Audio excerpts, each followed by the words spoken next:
This is Stephanie. And this is Brian. Welcome to our podcast, The Making and the Remaking of a Codependent Mind. This is Season 3, Episode 3, and the topic is going to be people-pleasing. Yes. This is a topic that I found to be especially standout in our first couple of seasons. Personally, one big reason being because it's a core codependent behavior. Mm-hmm. It's kind of like another word for codependency almost in a way. But it's unique because I think there's a lot of people that kind of fall onto this spectrum of people pleasing that aren't even necessarily codependent people. Mm-hmm. And it's just a really interesting topic to me to think about the difference between pleasing people out of kindness, genuine pleasing, versus disordered pleasing. And so I think it's a term that's used for disordered pleasing. Well, and you mentioned kindness. You would often explain your people-pleasing behavior as that you're being too kind. Yeah, right. And I think a lot of people who engage in this type of behavior struggle to recognize how counterproductive and maybe even destructive it is. There's this resistance sometimes. They just want to believe they're too nice or they're too kind or they're giving. And if everyone was like that, it would be perfect. Yeah, right. The problem is the other people taking advantage of them. Sure, right. It doesn't originate from their own behavior. Kind of like just seeing it as, it's a virtue Mm-hmm. and, what's wrong with this? I don't need to change. Other people need to change. So that's, one of the things we're going to talk about is maybe what's wrong with it. Yeah. But it is true that off the top, pleasing other people doesn't sound like a terrible thing. Yeah. And in fact, and we talked about this in a couple episodes, I think, we evolved as highly social animals. Right. And we're very oriented towards each other. Mm-hmm. So I've read some of the research that talks about infants and pre-verbal, like toddlers, displaying helping behavior. Okay. So there was one study, how they do studies with infants. I did this with my own kids. I took them to be studied. Yeah. For instance, one way they do it is because infants can't talk, they will show infants pictures or videos, and the ones that they watch longer, they take as an indication that the infant is drawn to that behavior. Okay. So this particular one that I was reading about, they showed this video of a triangle and a square, and the triangle was the helper. It was like pushing something up a hill, and the square was a hinderer, and it was pushing something down. And the infants all were more engaged with the triangle's behavior, the helping behavior. Yeah. And then there was another study with kids as young as 2 that they would put them in a room with an adult that they didn't know, and the adult would drop something on the floor, and all the kids would go and pick it up and hand it to the adult. And without prompting.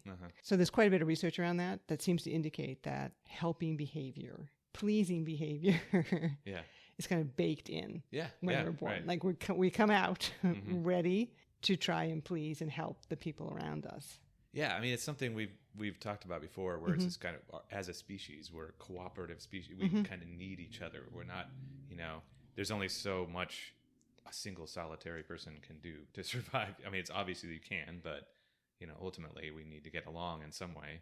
Right. So helping or pleasing other people is something we're all naturally inclined to do. Yeah. The problem seems to arise when it gets combined in childhood with trauma. Yeah, with trauma. Exactly. Right. So once again, back to this behavior that otherwise has healthy origins being kind of hijacked by trauma. Yeah, I think hijack's a good word. And, we had a whole episode on trauma, and it seems to be, certainly was for you, this kind of toxic combination of powerlessness and fear. Yeah, right. It's almost like we could do one or the other, but we can't do both together. Yeah, sure. So some people like to be afraid, right? They go to scary movies. Oh, yeah, right. I guess so. Yeah. I don't understand that. I mean, I can't. or they like to be. Yeah, you like it to be scary rides, but you still have this amount of power in that situation. Yeah. Like you're choosing to scare yourself. Right. And we can also, it's okay to feel powerlessness if you feel safe and cared for. Mm-hmm. So obviously infants and young children are fairly powerless. Yeah. Well, but if they're cared for appropriately, yeah. that's not a difficult state for them to be in. Yeah. But if you're, I think, feel powerless, and even more so if you were made to feel powerless Yeah. and afraid at the same time, as you were for this long period of time, it just warps all of these natural inclinations. Right. And so a very common strategy is people pleasing to combat that, right? So, because it's kind of the simplest way to try to avoid additional abuse is I just need that person to be happy so they don't abuse me again. Well, we think of the 4 ones that we mentioned, the 4 trauma responses that people talk about: fight, flight, freeze, and fawn. Right. So, I mean, when you were a kid, say when you were in this abusive friendship with G, the boy we call G, and then also in some ways with your dad, both fight and flight were not options. Yeah. They didn't work. You were or stuck I was too in those afraid situations. to use them. Yeah. And then, there was a certain amount of freezing in terms of kind of shutting down yourself and your own emotions. But really, the fawn response is the people pleasing response. Yeah. Yeah. And I think I've said this before too, but I think often during abuse, freeze is the go-to, and it's the in between the abuse where the fawn comes in. So basically, I adopt this kind of personality of fawning in between all the abuse to try to avoid additional abuse, either from the person that actually abuses me, but since it becomes a habit, then now I'm just doing it with everyone, basically. Every interpersonal relationship has a potential threat. Yes. So the fawning is in advance of that threat, trying to shut it down. So in some ways, codependency is a trauma response. Yeah. So a lot of the things, not just people pleasing, but a lot of the things we talk about with codependency, putting other people's needs, emotions first, having problems with anger or defending yourself or setting your own boundaries, and then the people pleasing and the caretaking. Yeah. All kind of like can be bundled up into this fawn, this fawn response. It's a fear of consequences, kind of, is something that I know we've talked about before. Like kind of the motivating factor is a fear of consequence, some kind of consequence. If I don't please this person, then there's going to be some kind of consequence. Very negative consequence. Yeah. You mean there's always consequences. Well, yeah, a consequence that I can't deal with. Well, right, because it's married with this powerlessness. Again, this kind of fear and powerlessness nexus. Right. Or I don't think I'll be able to handle it. That's the key too. It's you don't feel you will be able to. Right. I don't trust my own ability to keep yourself safe. Yeah. Right. So that's when it becomes a problem. So we have this kind of natural human instinct to want to be connected and to please and to help the people around us that gets, as you say, hijacked by being put in a situation where what you get from the people around you is not care, instability and love. You get fear and instability. So that you feel your only power is through them to make them happy. Yeah, I mean, I think that's kind of, in a nutshell, like the main theme of, if you collect my disordered behaviors from the past, it centers around that. Just kind of agreeableness, just go with whatever's I felt so powerless over my entire life that I'm just going to agree with whoever comes along. And then there's certain people that will take more advantage of that than just an average person. Absolutely. But let's talk about the fawn response, kind of what that looks like. Sure. Okay. And I think we said this in other episodes. It's going to it may look different with different people. You almost use the strengths that you have in order to please people. So some people in high conflict families, they talk about becoming the funny person. Yeah, sure. Using humor. Right. Using humor to make sure everyone is okay and amused, and to deflect potential anger away from themselves. Yeah, and right. You see other people using flattery. Yes, right. Kind of complimenting everyone, and everyone's great, and then your version was more, we've said, kind of compliance, or well, and making people feel safe, heard, understood. Sort of like, these are things that sound like they could be good, but if I'm doing it with everyone regardless of the person and whether or not they deserve it, or if I actually agree with the person. Yeah, I mean, all these things sound good, right? It's nice to be able to make people laugh. It's nice to be able to exactly. compliment people and make them feel good about themselves. It's nice to make people feel comfortable, which is why they're strengths. But again, they're hijacked for a different purpose. Yeah. Because in all those cases, it's not just about making people laugh, about making people feel good about themselves or making people feel comfortable or safe. It's about making you feel safe. Yes, right. Yes. And that's the big key difference, right? The big difference is that the healthy versions of these things, there's empathy at the core. You're thinking of the other person. You're wanting that person to be comfortable because you care about that person. Or you just care about humanity and people in general. But with the disordered version, it's like, I'm worried about myself. I'm worried about what these consequences will be if I don't please this person. Yeah, and when you say worry, I don't think that you're consciously thinking this, right? No, it's my body. Yeah, I mean, it's this kind of anxiety and fear that is you placate by placating the other person. Yeah. Like you can't resolve the anxiety yourself. Yeah. So you have to please everyone around you. Yeah, which is impossible. By the way, it's pretty difficult. Especially if there's more than one person involved and each person has different needs or feelings or wants, and there's going to be a conflict there. Well, so you mentioned that there are people out there that will kind of take advantage, other disordered people. So yeah, let's talk about what kind of problems this creates in a person's life when they're a people pleaser. And one of them, I think, a big one. Yeah. That you alluded to was you're going to end up pleasing people who you should not be pleasing. Yes, exactly. That's a guaranteed.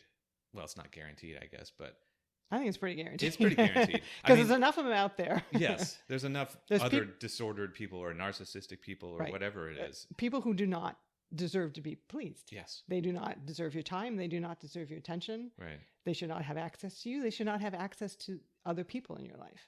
They're bad people. Yeah, bad people.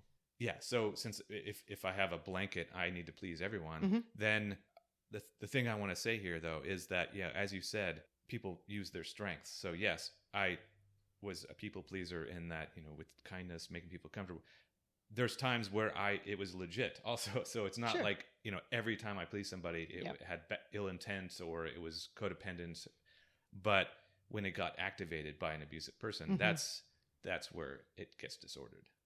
So it's not like thinking about being a people pleaser. It's not, it's once again, it's a behavior, so I am not a people pleaser, as in like, everything I do is people pleasing. It's, I use this behavior and I use it in bad ways is the point.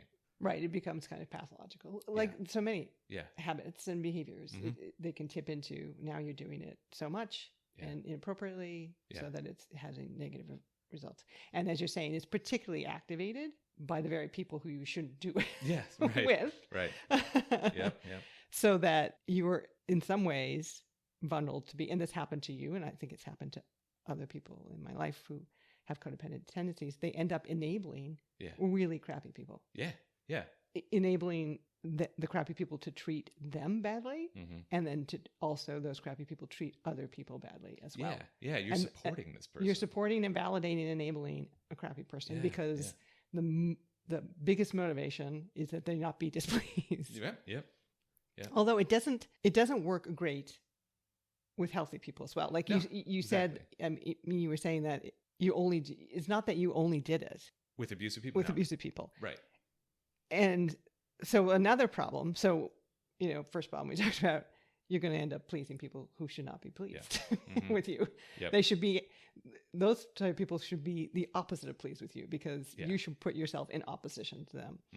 And then there's a danger that it's going to tip the scale so that you're going to have more crappy people in your life than good people. Yeah. Let's have a situation where you have, say, a narcissist, and then you have a healthy person.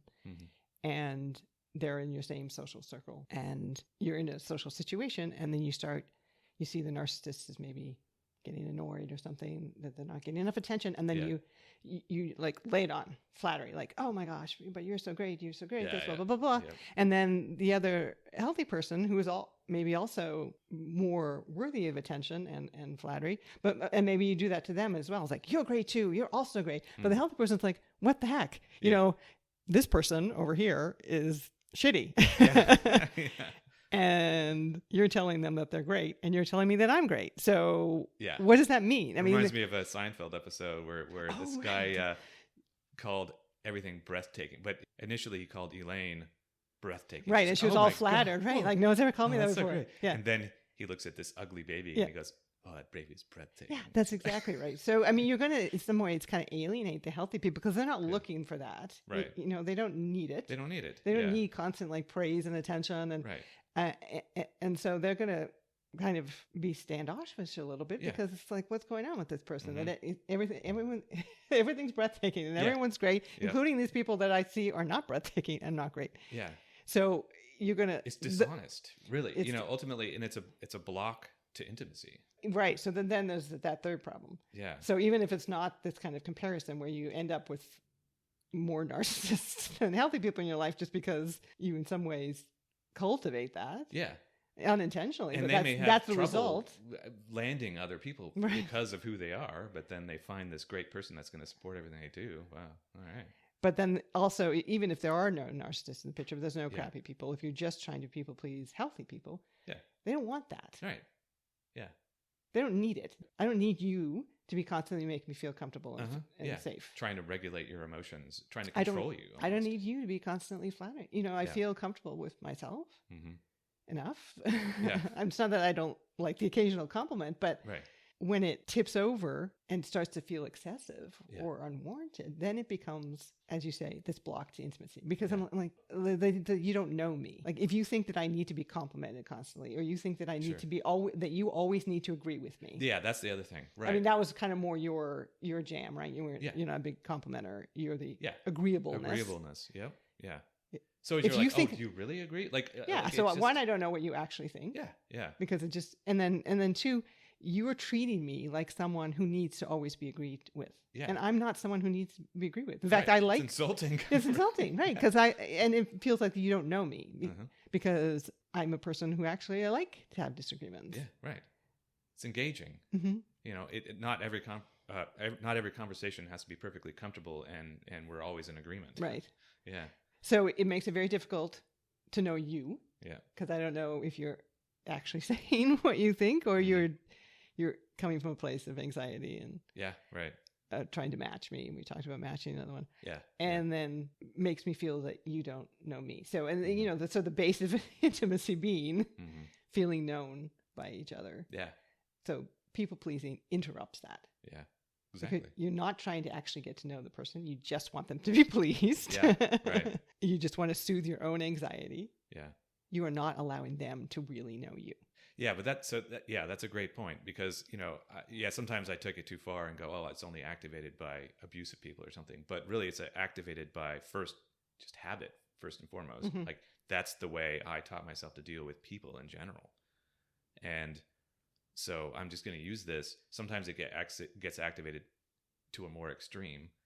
And then, like we said, too, if there's two people standing in front of me, one is abusive and one isn't, I'm going to Try to please try a the little harder abused. to please the abusive one because they're activating more of my trauma response. Yeah. So, I mean, really every interpersonal interaction had potential threat Yeah. for you. Yeah. Some of them, it was real.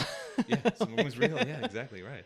You're right. And those are the people and those interactions that would trigger these behaviors, Yeah. particularly these fawning behaviors. But Yeah. every interaction, even with healthy people, had some measure of threat. Mm-hmm. So that fawn response, that people pleasing response would be there. Yeah. Kind of Yeah. Because low level. I was unaware of the trauma responses Mhm. until, you know, not that long ago. So when we would have conversations and just if you were upset or something, Mhm. that was enough of a trigger for me to go, I need to figure out a way to make sure you're not upset. So it's like, you're not abusing me at all. No. You're just upset. I'm just upset. Yeah. And so rather than finding out why I'm upset, Yeah. wanting to know that about me Mm-hmm. and responding in an authentic way. For instance, maybe I'm upset about something that you think is wrong or silly or something, Yeah. you know, that I got something wrong. Mhm. You know, I misheard something you said, or I'm misinterpreting an interaction. And so in that case, you might respond by saying, no, I'm not taking this on. Yeah. You misheard me. Yeah. Anyway, so you don't you don't actually take the time to know me and where my reaction's coming from. Right. And then you don't do the work yourself to figure out how you feel about the situation and then let me know you Mm-hmm. about that. Instead, it just goes right into like, oh, I need this person to stop being upset. Right. Because that's the only way that I'm going to feel okay is if this person, you self-soothe by soothing others rather than learning how to actually soothe yourself. Mm-hmm. And try to shut down this conversation as quickly as possible. Make sure you walk away with it somehow just not being upset. Mm-hmm. So yeah, it seems as though that trigger shuts off empathy temporarily. And now I'm just in self-preservation mode. Mm-hmm. Like you said, I'm not looking for reasons why you're upset. I don't care. I just want you to not be upset. And AA, one of the steps in AA is to make amends. Yeah. Mm-hmm. But isn't there a rule about that in terms of you're not to make amends if it's going to upset the other person? Right. You discuss that with the sponsor. Is this appropriate to make this amends? Like it's good to just know that you need to make it, but not every amends actually needs to be made because you might cause more harm than good by just being in contact with the person. I mean, it's kind of a similar dynamic there where you feel ashamed of your behavior and you would like to apologize and make amends because that would relieve some of the shame. Right. But you're not allowed to do that if that causes more harm, if that person literally does not want to hear from you. Yeah, right. Yeah, so the key here is it's supposed to be about the other person, not about you, and relieving your shame. So you have to live with the fact that there's someone out there that thinks poorly of you. Yeah. You're going to have to find a way yourself to manage that. Yeah. And it can't be by contacting that person and like forcing that person to now be pleased with you. Right. Pleased with your apology or pleased with every progress that you've made. Yeah, it's really, people pleasing is controlling. It's a controlling behavior, really. Sure, which makes sense because, again, when you were a child and you felt powerless, you had to find some way to control the situation. Yeah. And the only way was you felt within your power was to make sure that G was pleased or your dad was pleased. And then you could feel safe. Yeah, I think that's a great way to look at it is I feel powerless, but I need to find something to feel as though I have power, whatever that is. So, I mean, you kind of sometimes you read or hear codependent behavior described as controlling, but I think it's kind of a misnomer because we have people like narcissists and other disordered personalities who are, I think, more legitimately described as controlling. They're controlling, they manipulate in order to get power over someone. Yes. In order to... For some kind of personal gain. Gain. Where that codependent people-pleasing, it is trying to, in some ways, manipulate the other person, but really just to keep yourself safe. Yeah, right. Yeah. Because you don't feel any personal power. You're not trying to get power over them. You're kind of trying to get power through them, right? So they're the more powerful person. Yeah. So I'm just their subject. Trying to make them feel okay because then they'll extend their power over me and treat me well. Yeah. So it's not necessarily, it doesn't fall into the same camp of control. It's not as directly abusive. Per se. Yeah, it's not power over someone. Yeah. It's not trying to have control over them. You're not trying to have control over them. All you want them to do is be nice to you. Yep. And be pleased so that you'll be safe. Yeah. Yeah, and another great example of this looking for ways to find power when I feel powerless is resentment. And I think this kind of is a natural result of the people pleasing. Right. So I'm pleasing this person that doesn't deserve it, and I don't get it in return or whatever it is, and I feel shame for that, and then I start to feel resentment for that, and that's the best I can do is in my brain just feel resentment for this person that I gave them this kindness and they don't reciprocate. They don't reciprocate. They're taking advantage of me. So the no ownership, again, we said resentment is kind of the anger of the powerless. So no ownership that you're in that situation and that you're an adult and you have power in that situation. Yeah. At the very least, to leave. Yeah. To leave the conversation, to leave the situation, to leave the relationship. But you can't leave if you're powerless. Yeah, right. And so they're displeased with you. You do whatever you need to do. Give whatever resources you have, your emotional energy, your authentic self, your affection, your attention, to make sure they're pleased. But then you're resentful that you're giving all that to them. Yeah. Same, but you can do that with a healthy person too, which is a danger, right? So you do all this sort of thing, even though the healthy person maybe doesn't want any of it. Yeah. That's not the way they want to receive your affection or your attention or your time. And so they're not as pleased as you think they should be. And so then you just resent. Yeah, it kind of seems like no relationship is going to survive full-on people-pleasing for very long. You know, it may feel good to certain people or some people. You may not be able to recognize it at first either. It's just like, oh wow, this person's really agreeable. Well, except for the narcissist codependent. Yeah, sure, I know. Well, yeah. I mean, that's the basic of that relationship is one person feeling entitled to be pleased all the time, and the other person spending all their time trying to please them. Yeah, yeah. But I think eventually those relationships will implode in some way or another, also. But one can hope. Yeah, right. Well, for the codependent sake. Right. Maybe not, though. Yeah, it could go on forever. I mean, if the narcissist is getting what they need and maybe supplementing what they need in other ways too, hence the infidelity being brought in and stuff like that. Right. But to go back to resentment, you're signing yourself up for probably a lifetime of resentment. Yeah, yeah. If people-pleasing is one of your major tools to navigate relationships. Yeah. Because, you're going to end up in relationship with disordered people who take advantage of that freely. Yeah. And you're just going to be stuck and resentful. And you're going to end up in relationships with healthy people who don't really want it. Yeah. It doesn't deepen their sense of connection with you. In fact, it does the opposite. It can be off-putting. Right. And you're going to resent them because, well, why aren't they? Yeah, right. Yeah. Responding appropriately. I'm so nice to you. What's going on here? Yeah. They don't want you to be nice. They want you to be honest and authentic and engaged in a real connection. Yeah. So like so many of these behaviors, it's something that I still struggle with and I have to watch and work on all the time. I mean, I think even just last night, I had a brief trigger. I mean, these triggers happen still at this day. And they may always happen, but I think I recovered from it very quickly. But I recognized during this brief window of trigger that I went straight to some kind of, escape. Last night it wasn't necessarily people pleasing, but that'll often be what it is. Some kind of. There's a potential where I'm going to be upset. Yeah. Or unsatisfied with you. Yeah. So that triggers in me. I need to avoid that. I need to make sure that we're in agreement again. We're in line. We match again. So that's a regular. That's still it happens. Habits are hard to break. Yeah, it is. It really is. Yeah. But it's worth always trying, continuously trying to be better, and at the same time, real kindness. You are a kind person.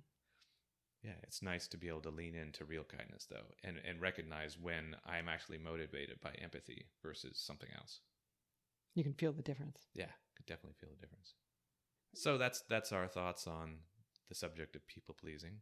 If you have any questions or things to add to the discussion, please hit us up on our social media or message us or email us. You can find us on Facebook or Instagram by searching A Codependent Mind. Our email is codependentmind@gmail.com. And as always, we appreciate when people give us reviews or likes, and we'll be back in a couple of weeks with another conversation. We hope you'll join us.